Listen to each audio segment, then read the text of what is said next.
Quantas vezes tu via alguém dar opinião na internet sobre alguma coisa que tu não concordava, mas não tinha ninguém dando uma opinião que tu acreditava ser a correta? Pois é, bem-vindo ao clube. Se tu acha que nessa história tem um lado 100% certo, já começou errado. É mais fácil encontrar paz em reunião de condomínio do que alguém totalmente certo nessa história aqui. Eu vou mostrar pra vocês aqui nesse vídeo que ninguém se salva. O que eu vou falar aqui ninguém tá falando. Bom, pelo menos eu não vi ninguém falar, né? Quando você procura vídeo sobre esse assunto, a esmagadora maioria das pessoas está indo pela mesma linha de pensamento. E geralmente com outras intenções por trás. Eu quero te mostrar que o buraco é um pouquinho mais embaixo. Mas eu acho que é importante pra isso dar uma repassada na história. A Juliana, ex-assistente de palco do Danilo Gentili lá no The Noite, entrou com uma denúncia, né, contra o Otávio Mesquita por conta de uma situação que aconteceu lá na gravação do programa, que ele estava pendurado lá por uma corda, aí ela tinha que chegar e desprender ele, só que aí ele começa a agarrar ela, começa a apertar o peito dela, a bunda dela, e aí, porra, o vídeo é claramente...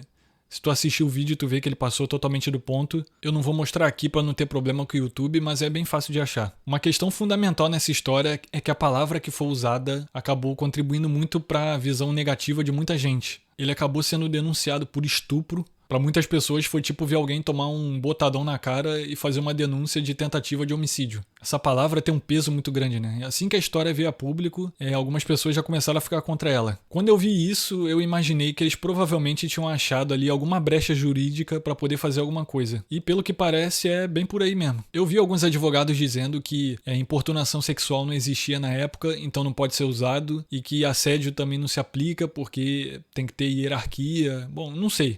Essa parte técnica eu não vou nem me meter a falar. O fato é que pra mim foi assédio claro ali. Ele aperta a bunda dela, aperta o peito dela, puxa a cabeça dela contra a virilha dele.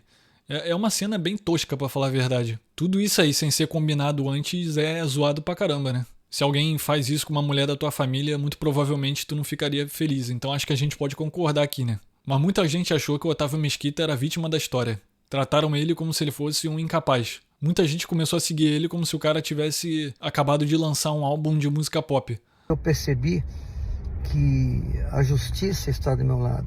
Eu percebi que vocês são os meus amigos eternos. E eu acabei, tenho que dizer para vocês, eu recebi milhares de amigos que começaram a me seguir. Então, eu agradeço a todos vocês que estão comigo e que entenderam que eu fui uma vítima. Eu agradeço vocês. Com toda certeza nós vamos sair dessa juntos. Na cabeça dele, isso é mais injusto que tomar gol de mão numa final de Copa do Mundo. E ele não tá sozinho. O cara teve apoio de gente famosa, mais de uma na verdade. Gente anônima. No Instagram, a esmagadora maioria dos comentários é de gente elogiando e desejando forças pra ele. Eu só queria dar um destaque pra esse comentário aqui porque é sacanagem. Você me tratou muito mal em uma maternidade de São Paulo. Viu como é? Mundão não gira, ele capota. O cara guardou essa parada no coração e esperou o momento mais oportuno pra jogar isso na cara. Imagina quanto tempo esse malandro não tava com essa história entalada na garganta. Bom, essa reação toda de apoio foi muito diferente do que a Juliana recebeu. Desde que a história se tornou pública, ela recebeu crítica e ataque. Ela teve que bloquear os comentários no Instagram, foram várias postagens chamando ela de mentirosa, oportunista, falando que ela tava maluca, inclusive ataques racistas que nem esse aí. Ela acabou tendo que postar um depoimento no Instagram, né? Porque começou a circular vários vídeos onde ela estava se agarrando, se esfregando com outros convidados do programa. E aí ela explica que a diferença é que nesse caso era tudo roteirizado, né? Tinha consentimento. E aí que o Danilo entra na história, né? Porque ela cita o Danilo Gentili no vídeo dela. Ela diz que tudo aconteceu debaixo do nariz dele, que ele não fez nada, que ela precisava... Será que ela precisava ser branca, loura, pra ele fazer alguma coisa? E esse com certeza é o erro dela. Fora que ela foi injusta. Depois dessa, obviamente, o Danilo não ficou calado, né? Ele gravou um vídeo de mais de 40 minutos, onde ele basicamente comprova que ele fez tudo que estava no alcance dele, deu todo apoio a ela e ele ainda incentivou ela a ir pra frente com a história na época, e ela que não quis. Eu não tô nem aí. Eu vou entrar contra a vontade... Olha os prints na tela. Eu troquei e-mail com ele, eu falei, eu vou entrar com denúncia contra a vontade da Juliana mesmo, porque se ela se sente assim, vamos esclarecer na justiça. A minha vontade sempre foi fazer a denúncia, sabe por quê? Você tem o vídeo, manda pra perícia. Você tá se sentindo assim? Tem o vídeo, manda pra perícia. Vamos acabar com essa história logo? Manda pro SBT. Essa sempre foi a minha postura. E isso é bem digno da parte dele, né? É o mínimo que uma pessoa com hombridade e decência faria. Nesse ponto aí é irretocável a postura dele. Mais pra frente no vídeo você vai entender porque tá todo mundo errado aqui. Mas uma outra coisa que fica bem clara com as provas que o Danilo apresentou é que de fato a Juliana se sentiu muito mal com essa história. Tinha muita gente dizendo que ela era uma crápula, que ela foi inventar essa história contra o Otávio só agora pra arrancar dinheiro dele, como se ela fosse o seu siriguejo do Bob Esponja. Quando na verdade fica claro que foi uma experiência traumática. O fato dela se esconder no banheiro quando o cara tava nas redondezas já é um sinal que tinha um peso na história, né? Imagina tu ter que se trancar no banheiro, abraçar uma privada toda vez que um velho maluco entra no recinto. Isso foi comprovado inclusive pelo Igor Guimarães, que participava do programa junto com ela, pô. E você deve estar se perguntando, tá, mas qual foi o erro do Danilo?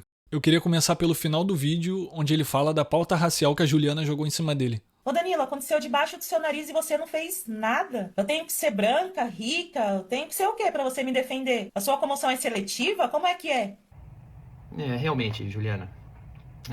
Como você é negra, pobre você não é mais, porque você ganhou bastante dinheiro. Então você não dá pra falar que você é negra e pobre porque você não é, porque você ganhou bastante dinheiro quando eu fiquei feliz em te dar uma carreira. Fora isso, eu realmente, por você ser negra, eu jamais ajudaria você. Puxa vida, você me pegou nessa, tá bom? É isso aí que a gente ganha, pessoal. Todo mundo que vira militante enfia uma faca nas suas costas. Acho que ficou bem claro que a Juliana foi bem injusta e irresponsável, né? Óbvio que não teve nada a ver ela perguntar se ela precisava ser branca e loura pra ele fazer alguma coisa. Totalmente injusto e descabido, certo? Nada a ver.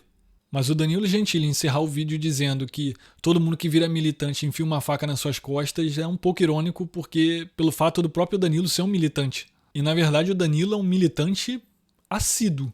É quase impossível ver o Danilo Gentili dando entrevista pra alguém ou participando de um podcast sem que ele esteja militando. Nas redes sociais, então, é praticamente a única coisa que ele faz. A galera acha que militância vem só de um lado e isso, obviamente, não é verdade. Inclusive, tem gente que se acha anti-militante e consegue ser mais insuportável que qualquer militante do Twitter. Outro ponto dessa história é que quando você tenta enxergar o contexto da situação, você consegue se colocar um pouco no lugar da Juliana. Ela resolveu ir pra frente com uma denúncia que assombrava ela há quase uma década. Algumas pessoas tentam apontar uma contradição por ela não ter denunciado na época, mas eu acho que isso não significa muita coisa. É bem possível que ela tenha sido influenciada, ter contado essa história pra alguém e motivaram ela a ir pra frente com isso. Às vezes na época ela não queria ter essa dor de cabeça, pode ter 1000 motivos. Eu não acho que esse questionamento é muito válido, não. É fato que ela errou sim, mas se você ponderar legal, dá pra ver que provavelmente ela não tá emocionalmente estável, né? Imagina tu tornar público uma situação que tu vem remoendo há muito tempo, tentando algum tipo de justiça, e de repente você começa a ser atacada, se tornando a vilã da história, e o cara que causou tudo isso sendo exaltado e defendido pela opinião pública. É um pouco zoado também, né? E como se não fosse o bastante, tu ainda começa a sofrer ataques racistas na rede social. Deve ser muito fácil tu perder a mão quando esse tipo de coisa acontece contigo. Só sei que pra mim a pior parte dessa história é essa turminha que fica atacando os outros sem saber de porcaria nenhuma. Fica defendendo gente escrota como se a vida deles dependesse disso. Quê? Peraí, você fez uma merda? Você chutou uma idosa? Você bateu um pênalti com a barriga de uma grávida? Eu vou te defender, cara. Tamo junto. Eu não consigo entender isso. Depois que o Danilo expôs o quanto o Otávio era babaca, que a galera ficou se fazendo de João sem braço. Mas antes estava todo mundo defendendo o cara sem saber de absolutamente nada. Defensoria pública, do nada. Eles já estavam contra a Juliana independente de qualquer coisa. Só que aí quando o Danilo deu o motivo perfeito, aí eles embarcaram com unhas e dentes pra tornar ela a maior vilã da história. A Juliana ser vista como a maior vilã da história é a prova que não existe mais bom senso. Errou o Otávio, por ser sem noção e escroto. Errou a Juliana, por enfiar militância onde não devia e por ser ingrata. Errou o Danilo Gentili, por não olhar pro próprio rabo e ter síndrome de protagonista. E errou os esquisitos que acham que o Otávio Mesquita é um tiozão inofensivo que não fez nada de errado, mesmo tendo vídeo comprovando. Eu sei que essa é uma visão controversa, mas de vez em quando é bom ouvir uma opinião contrária, né? Se tiver embasamento, eu acho que é válido. Enfim, se tu concordou ou discordou, pode comentar aí, mas por hoje é isso. Valeu!